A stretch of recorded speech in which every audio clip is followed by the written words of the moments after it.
The air hung heavy and damp. A stray cat yowled in the distance. Frank crouched behind the dumpster, the stench of rotting garbage stinging his nostrils. He carefully placed the package beneath a loose brick, his heart pounding in his chest.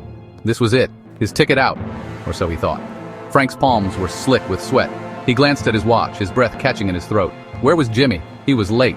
Frank just wanted to get this over with. A low rumble echoed from the street. Headlights swept across the alleyway entrance. Jimmy. Relief washed over Frank. He stood tucking the small baggie of cash he had in his pocket. The roar of an engine shattered the night. Not Jimmy's beat-up truck. This was different. A police cruiser, lights flashing, screeched to a halt in front of the alley. Two officers jumped out, their hands on their holsters. "Hold it right there," one officer barked. Frank's blood ran cold. His eyes darted from the officers to the package to the street beyond. There was nowhere to go. The other officer's voice cut through the night. "Get your hands where we can see them." Frank hesitated. His mind raced. He had to get out. He couldn't let them catch him with the drugs. Adrenaline surged through Frank's veins. He bolted, his legs pumping, the package forgotten. He could hear the pounding footsteps of the officers behind him. He dodged overflowing bins and leaped over stray cats, his lungs burning. The shouts of the officers echoed off the brick walls. "Stop! Police!" Frank didn't dare look back. He had to get away. He had to disappear. His chest constricted with every stride. He couldn't outrun them forever.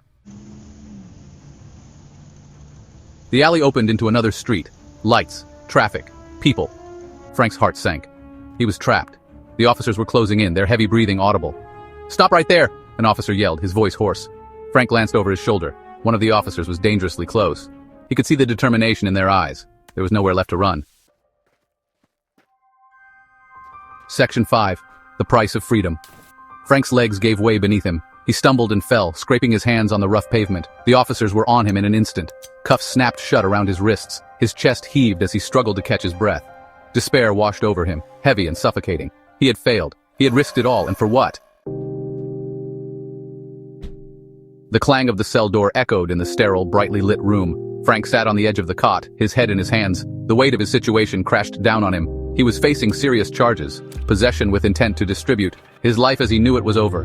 The night of the arrest played over and over in his mind. The sirens, the chase, the feeling of his freedom slipping away with each desperate stride. He had been so close, yet so incredibly naive.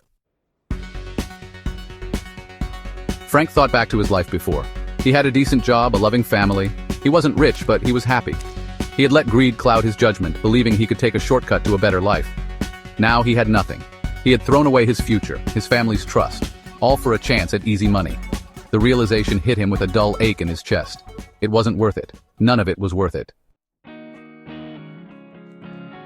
Visiting hours were the hardest. Seeing the pain and disappointment in his mother's eyes was unbearable. She sat across from him, her face etched with worry, her hand clutching his through the bars. Her voice, filled with a sadness that cut him to the core, whispered, "Why, Frank? Why?" He had no answer for her, only a deep, agonizing regret that twisted in his gut. He had let her down, and the thought of it was almost too much to bear. The years stretched before him, long and unforgiving. The consequences of his actions would follow him long after he served his sentence. He had a long road ahead, filled with remorse and the difficult task of rebuilding his life. The world outside had moved on, but Frank was frozen in time, forever marked by his mistake. The experience had been a brutal and costly lesson, one that he would carry with him for the rest of his days.